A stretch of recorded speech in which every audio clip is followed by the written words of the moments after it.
Good day, viewers. Let us read the Bible. Genesis chapter 31. Jacob returns to his land.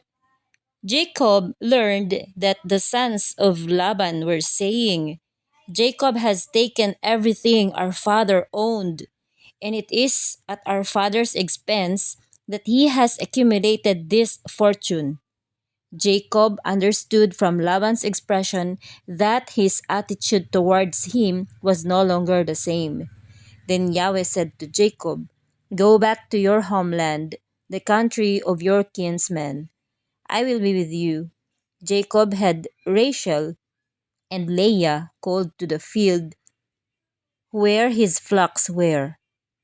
There he said to them, I see that your father no longer looks kindly on me, but the God of my father has been with me. You yourselves know that I have served your father with all my strength.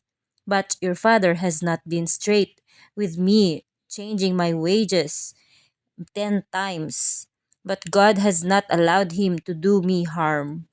Whenever he said, The spotted ones will be your wages, then all the ewes had spotted lambs. And whenever he said, The strict ones will be your wages, then all of the ewes produced strict lambs. It is God who has taken your father's livestock in that way and has given it to me. For in the breeding season, when I was looking up, I saw in a dream that the rams mating with the ewes were streaked, spotted, or speckled. And the angel in the dream said to me, Jacob, here I am. I replied. He then said, Look up and see that all the rams mating with the ewes are streaked, spotted, or speckled. I have seen all that Laban has done to you. I am the God who appeared to you at Bethel, where you anointed a pillar and vowed to me by oath. Now get ready to leave this country and return to the land of your birth. Then Rachel and Leah replied, Have we still any share in the inheritance of our father's estate? Haven't I been regarded by him as foreigners since he has sold us and well and truly used up our money? Surely all the fortune that God has taken from our father belongs to us and to our children. So do then all that God has told you. So Jacob got ready and put his children and his wives on camels. He also took with him all his livestock and all that he had accumulated, the livestock he had acquired at Padan Aram, to return to his father Isaac in the land of Canaan. Rachel then took advantage of Laban. While he was shearing his sheep, she stole her father's family gods. So Jacob tricked Laban in not letting him know he was running away. He fled with all he had, and after crossing the river Euphrates, he made for the hill country of Gilead. 3 days later, Laban heard that Jacob had fled. Taking his brothers with him, he followed Jacob for 7 days and caught up with him in the hill country of Gilead.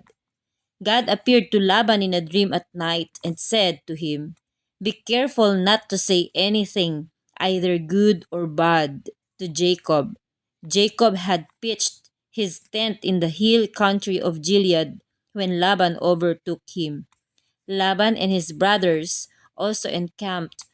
What have you done, tricking me and carrying my daughters off like prisoners of war? Why did you run away secretly and cheat me?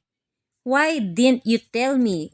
I could have sent tambourine and harp. You didn't even let me kiss my grandchildren and daughters goodbye. You have done a foolish thing, and I have power to harm you. But last night, the God of your father warned me, saying, Be careful not to say anything good or evil to Jacob. Now, if you have gone off because you were planning to return to your father's house, why did you steal my gods?" Jacob replied to Laban, "It was because I was afraid you would take your daughters from me. But whoever is found in possession of your gods will not live in the presence of our relatives. See for yourself if anything that belongs to you in here with me, and if so, take it." Now Jacob did not know that Rachel had stolen the gods. Laban entered Jacob's tent, then Leah's, and then the tent of the two maidservants, but he found nothing. When Laban came out of Leah's tent, he entered the tent of Rachel. Rachel had taken the gods, but put them into the camel's saddle and sat on them. Laban felt all about the tent, but did not find them. Rachel said to her father, "Do not be angry with me, my lord, if I do not stand in your presence, for I am having my period." So he searched but did not find the gods. Then Jacob became angry and rebuked Laban. "What is my crime?" he asked him. "What sin of mine makes you hound me down? Now that you have searched through all my belongings, have you found anything that belongs to your household? If so, let it be seen here in the presence of your family and mine. Let them judge between the two of us. During the 20 years I have been with you, your ewes and your she goats have not miscarried, and I haven't eaten any of the rams from your flocks. I haven't brought you any animal torn by a wild beast. I suffered the loss, and you demanded payment from me for whatever was stolen by day or night. During the day I have been stifled by the heat, and at night I have suffered from the cold, and sleep has left my eyes. It's 20 years and I've been with you. I worked 14 years for your two daughters, and 6 years for your flocks, and 10 times you have altered my wages. If the God of my father Abraham and the fearsome God of Isaac had not been with me, you would have sent me away empty handed. But God has seen my hardship and the toil of my hands, and last night he passed sentence." Laban answered and said to Jacob, "The daughters are my daughters, the children are my children. These sheep are my sheep, and all that you see are mine. How can I harm today these daughters of mine or their children? Come now, let us make a treaty, you and me, and let it be a witness between us." Jacob took a stone and sent it up as a pillar. He then said to his kinsmen, "Collect stones." So they gathered stones and piled them up, and they ate there by the pile. Laban called it Jegar Sahadutha, and Jacob called it Galid. Laban said, "This pile of stones is a witness between you and me today." That is why it was called Galid, and it was also known as Mizpah, because Laban had said, "May Yahweh witch between me and you when we are no longer in sight of each other. If you harm my daughters or take other wives beside my daughters, even though no man is with us, remember that God is witness between you and me." Then Laban said to Jacob, "Here is the pile of the pillar which I have set between you and me. The pile and this pillar will witness that I will not pass beyond this pile to harm you, and that you will not pass beyond this pile and pillar to harm me. May God of Abraham and the God of Nahor judge between us." So Jacob swore by the fearful God of his father Isaac.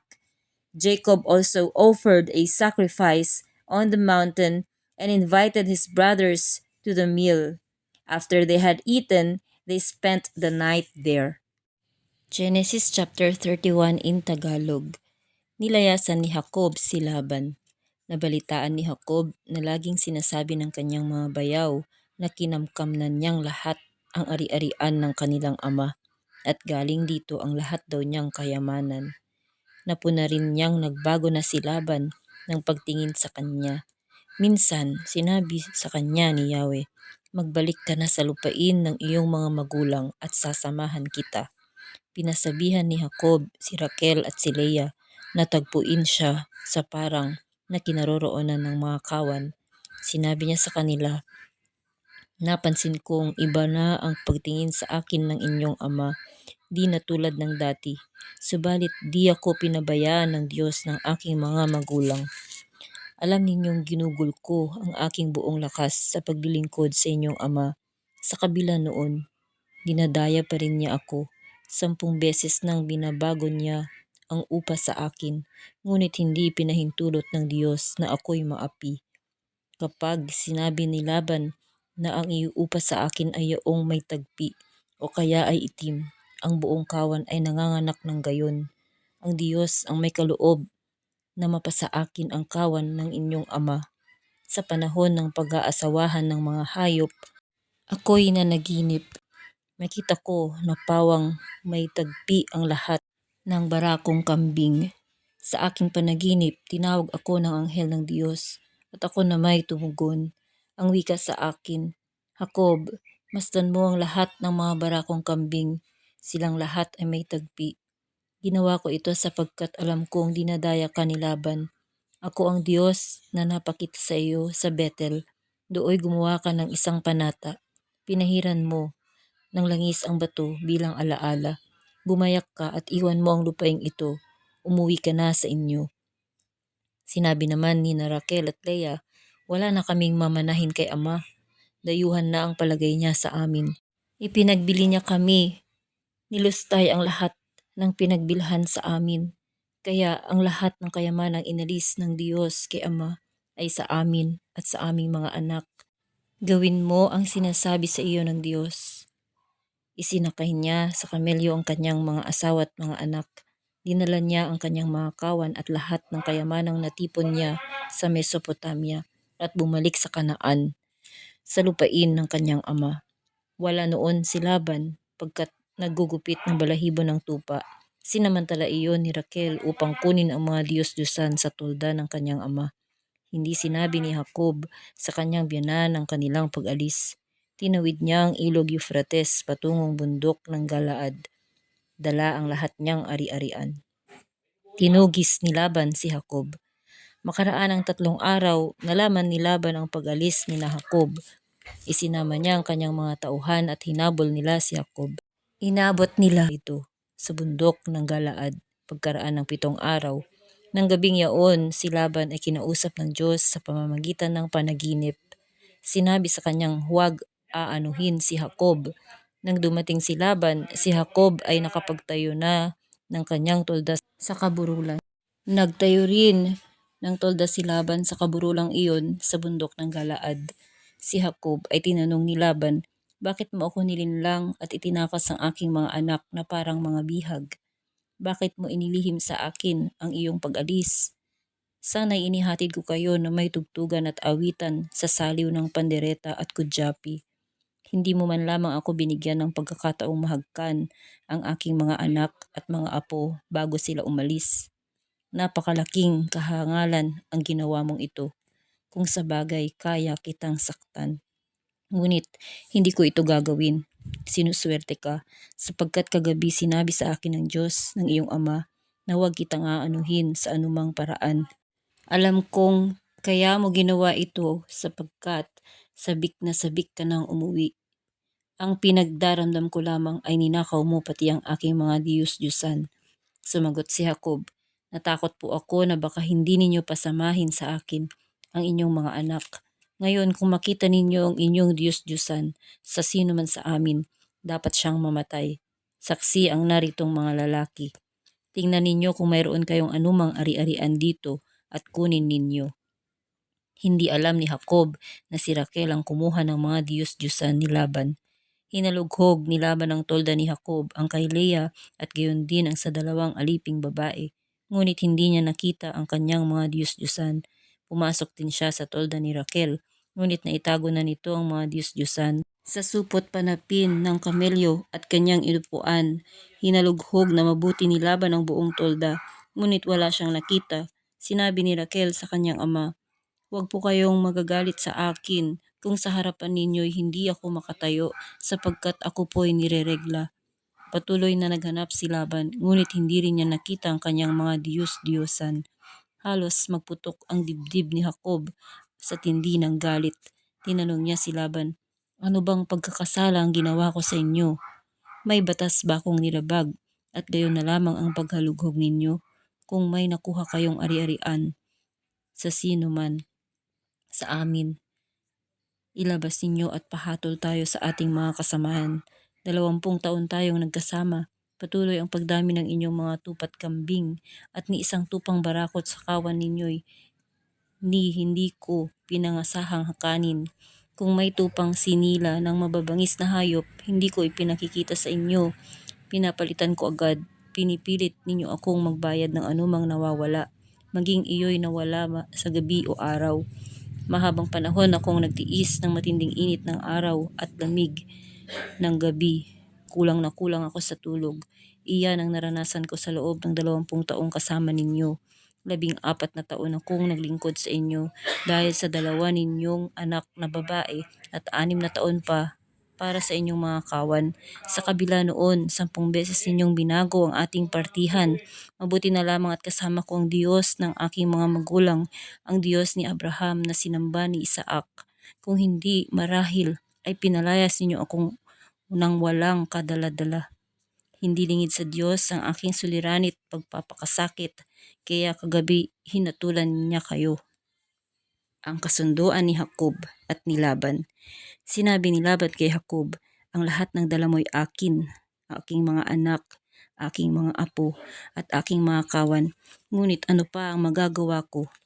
Ang mabuti pa, gumawa tayo ng kasunduan. Magbunton tayo ng bato at gawin nating alaala." Naglagay si Jacob ng isang bato, bilang isang alaala. Sinabi niya sa kanyang mga tauhan na maglagay rin doon ng bato.